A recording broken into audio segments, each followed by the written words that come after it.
কদরের ব্যাপারে জোর করে ঠেসে ঠেসে বরাতের ব্যাপারে ঢুকানো হয়। কথা বুঝতে পেরেছেন প্রিয় ভাই সব?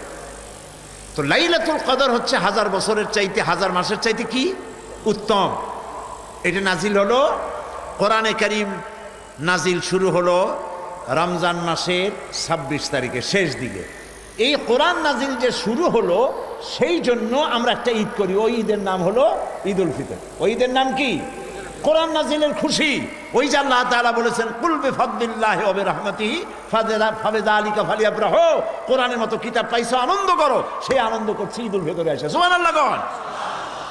ওমর রাদিয়াল্লাহু তাআলা আনহু বললেন যে ইহুদি শোনো, ওই আয়াত যে তোমাদের উপরে নাজিল হইলে তোমরা ঈদ করতা, আমরাও করি।